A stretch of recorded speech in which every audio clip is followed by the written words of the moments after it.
Ladies and gentlemen, my guest this week. On the line, I'm delighted to be joined by OTT regular and Fight Factory and PWU regular as well, Michael May. Michael, how are you?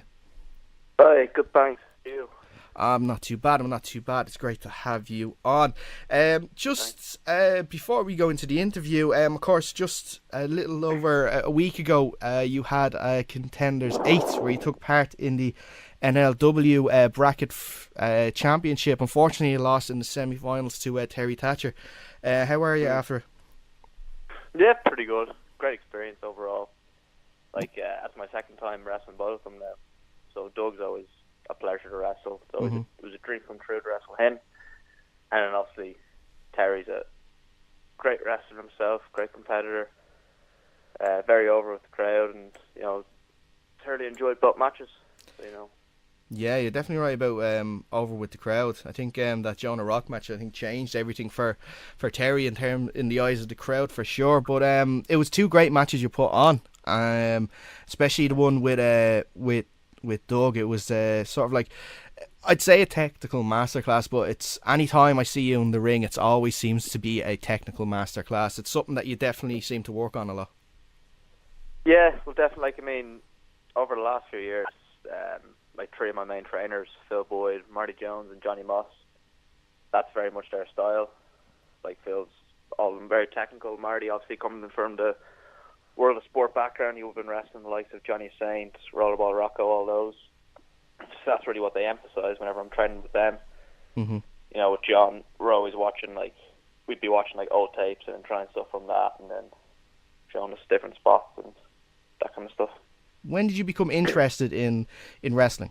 To be honest, I know some people always say they have a specific moment when they kind of knew they fell in love with wrestling. For me, it was more I don't really remember a time when I didn't watch it, Mm-hmm.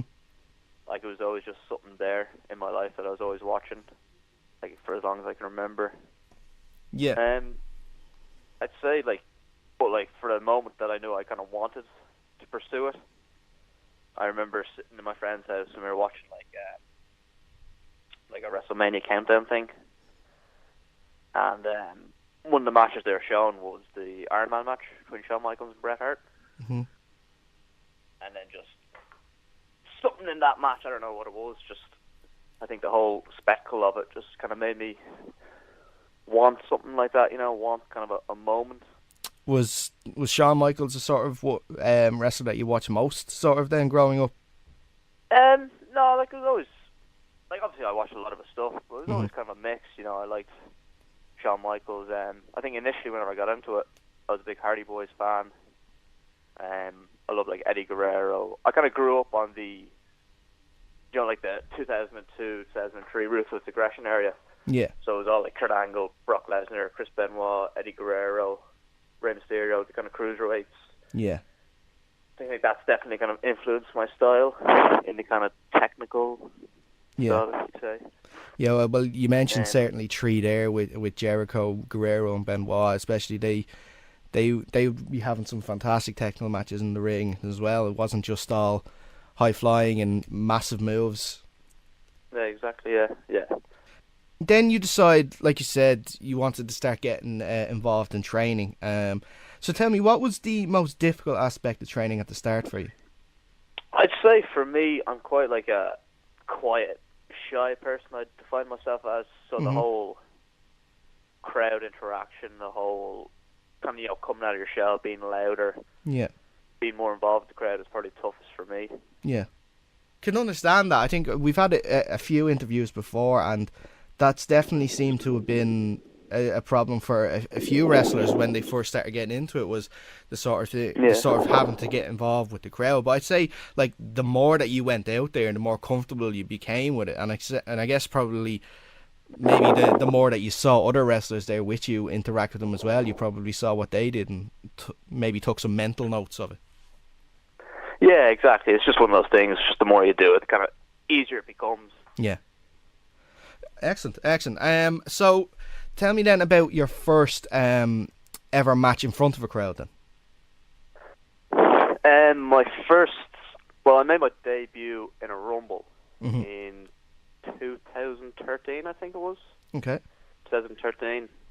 It was in Airfield, which is about 15 minutes from the airport. Good rumble, good show. Yeah. I think there's probably about 20 people in the crowd that one. So Okay. as a Fight Factory show as well, yeah. Main event of that show was Sammy D versus Zack Sabre Jr. So Well, my first show was Zack Sabre Jr. if you can remember, what were the feelings like then, just before you were called out, or just before the music played, or when you first got into the ring? To be honest, it wasn't. I didn't really know I was making my debut that day. It was just the rumble was starting. Mm-hmm. I asked, or they said, do I want to jump in it? And I said, yeah, okay. Yeah. I threw on some gear and then just ran out, and I say that was really it, you know. That was probably better. Didn't Didn't really have even time to kind of take it in. Yeah, it didn't give you time to think about it, or maybe even overthink about it, which could be the case. Yeah, Excellent. exactly. Excellent. So then we'll move forward a little bit, and then you make the decision to go over to Japan and to 0-1. So tell me a little bit about the decision behind deciding to go over to Japan. Well, it's a bit of a long story. Obviously, I've always been interested in Japanese wrestling. It's probably my favorite style, as opposed to over like a WWE or like a American indie. That's what I watch the most, Japanese style. So going to Japan was always a huge goal of mine. I guess it all started. I know Sean Maxer, he trained in Fight Factory. Yeah. So I always kind of had a contact with him.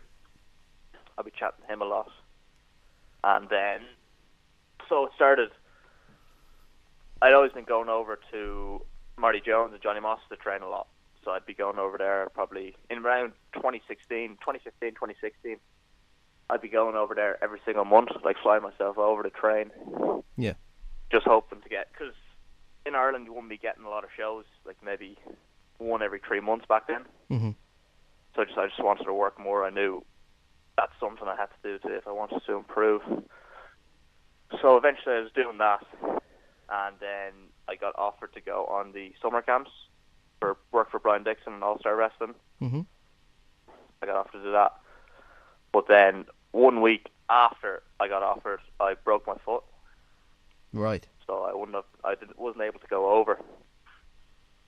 So during that time, my recovery time, Fight Factory did a seminar with Sean Maxer. He was home for about a few weeks. And at that seminar, I was chatting to him about, what would I have to do if I wanted to come over, and train and wrestle for 0-1. He just said, get healthy first, just keep in contact, send me matches, and I'll see what we can do. So after that, I just kept in contact with him. Like I said, sent him matches, just said, I want to come over. Yeah. So then she said, yeah, he was chatting to the office, and if I want, I can come on over and train in 0-1 and wrestle. How did you find it over there? Was it a bit of, like, say, of a culture shock at the start? Yeah, definitely. That was definitely the toughest part for me. Like, training-wise and matches and all, that's what I was kind of preparing for most. So, like, that wasn't, obviously it was tough, but it wasn't as tough as living there. Yeah. That was definitely the biggest culture shock. Like, the language barrier, they don't really have the best English over there. So it was hard to kind of communicate with people. You just kind of... Did you have to learn some broken Japanese when you were over there as well? Yeah, more or less. Like, I learned a few words, you can pick up some stuff. Like, if I didn't have, like... There was a few lads over there. Obviously, Maxer was there. There was an Australian lad called Hartley Jackson. And then there was a lad from Belarus called Chris Orndorff. So they all spoke English. So that made it a little bit easier, Oh, of course. I say that was sort of important as well, to sort of get you used to sort of living over there. How long in total were you over in Japan for? 3 months I was over there for. 3 months. 3 months. Excellent. And in terms of the training methods, how different were they compared to, say, in Ireland? Maybe not Ireland now, but Ireland at the time. Well, like, obviously, a lot of, like, Phil, he's been over in 0-1. Maxer's been there for a long time. Jordan's been there. And obviously they were all trained by Finn Balor. So Fight Factory does have a bit of a Japanese style to the training. Yeah. So it wasn't a huge difference Mm-hmm. for me. Like normal, like do you want me to go through everyday training type thing? Yeah, well, like I heard I actually heard when Jordan was talking on a podcast recently. I can't remember. I think it was the OT2 podcast, and he was saying that when he went over to Japan, he said that the training involved in some of it was I think in some of the dojos where you'd warm up, they turn the air conditioning off, and then basically you'd have to be training in the stifling heat for a couple of hours. Yeah, well, like I was over there during the winter, so it wasn't as bad. Like I was Yeah. over there. I went in February. Yeah. Like it was fairly cold then, so it wasn't too bad the heat wise. Oh, okay. But, Well, then, it was just go on. no, I was just gonna say. Well, then, yeah. Tell me a little bit about then the day-to-day training you'd need to do now. Yeah. Well, whenever I went over, I was kind of defined as like a young boy, so like not a brand new trainee, but like I'm not really a full roster member yet, you know. Yeah.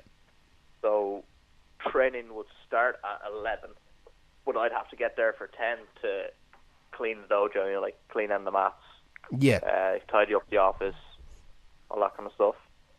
So I'd do that from 10 to about 11, and then 11 would be on the mats training. So like, for example, like off the top of my head, I remember one of the days we'd start off with a bit of stretching, and then we'd do like 500 squats, and then that would lead into 50 line push-ups, then straight into 40 normal push-ups, and straight into 30 reverse line push-ups, and straight into 20 half moon push-ups, and then we go into like, you know, a lot of sit-ups, then we go into like bridging. We do that for about an hour. Yeah. Kind of like calisthenics. Mm-hmm. And then you do like an hour of weight training, Okay. just like your normal whatever weights. Yeah. And then after that you do another hour of in-ring training. So your rolls, running spots, chain wrestling, the usual, you know. Oh, okay. So it's pretty intense, and that'd be pretty much what 5-6 days a week. Yeah, Monday to Friday normally, Monday. and then on the weekend you'd be on the road doing shows. And like I said, you've mentioned a lot, especially in Fight Factory, that have gone over. And obviously we've seen recently the likes of Session Martina going over as well. Do you think that's going to be something coming along in the next couple of years, where we're going to see more and more Irish go over to Japan and possibly just taking up positions in promotions there? Maybe not just going over for training, but maybe even just staying over there. Definitely, yeah. Like, I think it's in wrestling, it's kind of who you have contacts with. That's how you kind of get places. Mm-hmm. So we definitely have a lot of contact. The Irish definitely have a lot over in Japan. Yeah. You know, like we have Sean in 01, and 01 has a lot of contacts with our promotions. Obviously, we have Martina over there now, and then obviously Finn Balor was over there. So I'm sure if someone impressed him enough, he could definitely put in a word for someone. You know. Tell me, which of the venues is your favourite one to compete in? Good question. My favourite venue, I do enjoy the Sean O'Casey one for me, Fight Factory, just because it's just amazing to see how far Fight Factory's come.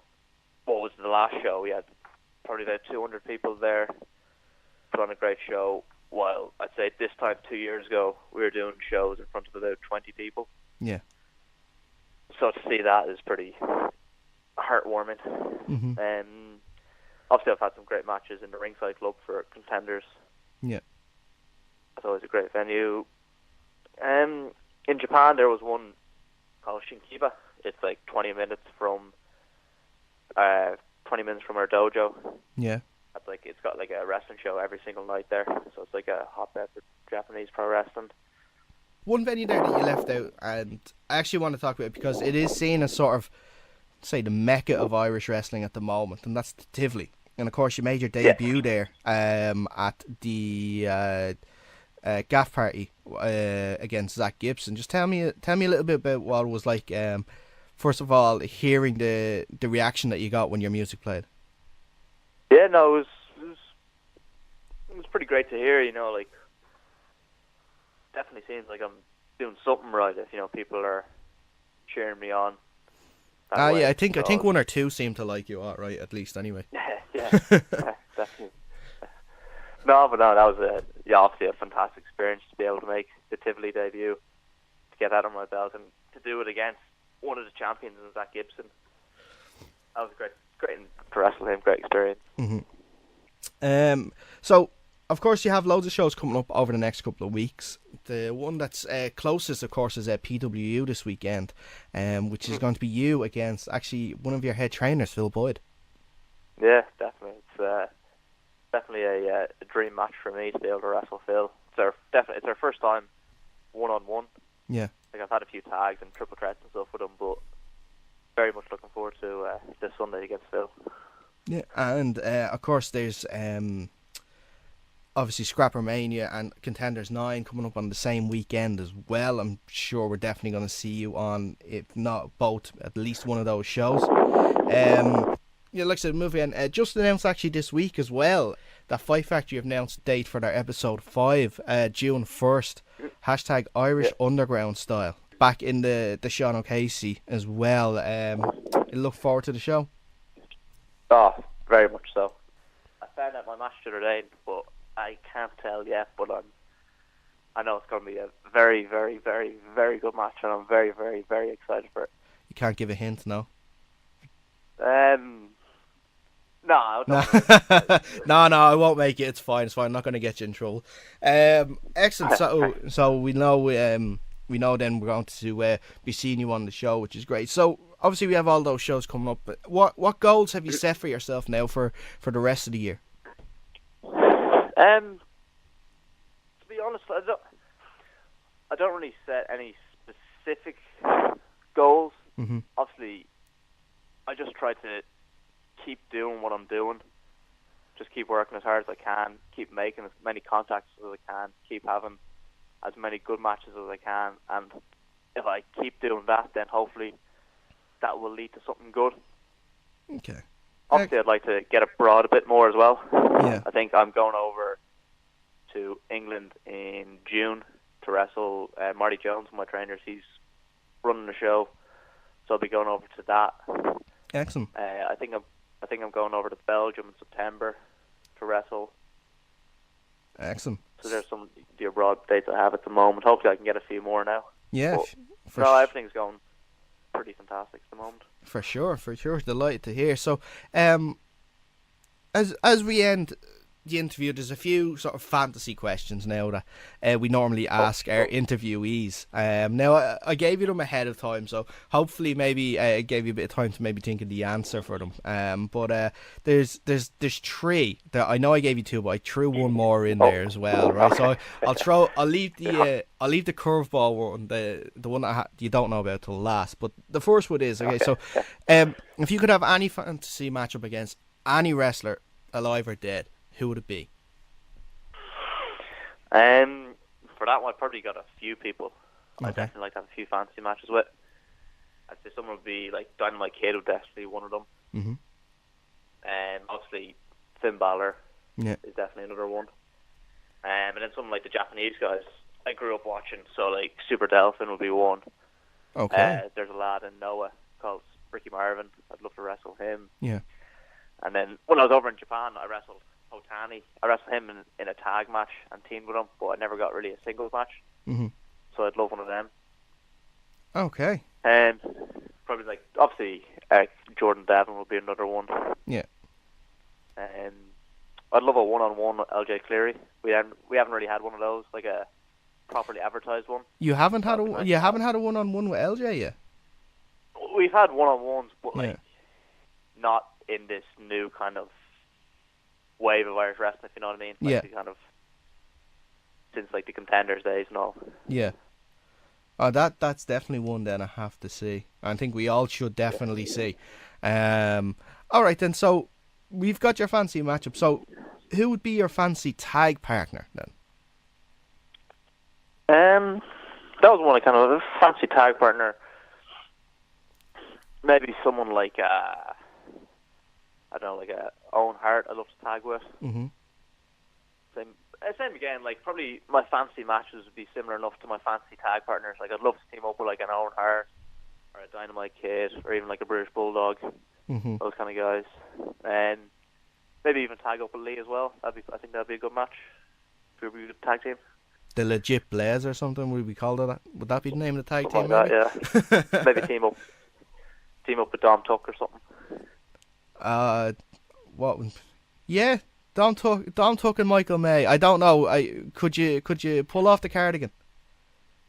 I think I'd give it a go, definitely. I think so. Yeah, or maybe just get Dom to wear the denim jacket. It's all will be grand though. All will be grand. Just I think me and Yup Stuck could make it work. I think you could. Just don't say anything bad to Katie or Valkyrie, because you probably will get kicked in the face. And I think Dom is still walking around the ringside club wondering what happened. I think we all are. So the last question then is, I asked you where is your favourite place to wrestle. Where would be the one place that you like to wrestle most? Like venue or a country or venue. I got the chance to wrestle in Cork and Hall when I was over there. Yeah. That's definitely on my bucket list. That's somewhere that's probably one of my biggest goals, is to wrestle in Cork and Hall. Mm-hmm. Excellent. Well, it is such an iconic one. Now, I confess, like, I've only sort of started sitting down and watching Japanese wrestling regularly in the last sort of 2 years, and I can already see how much of sort of similar to the Tivoli, how it is the mecca of sort of Japanese wrestling.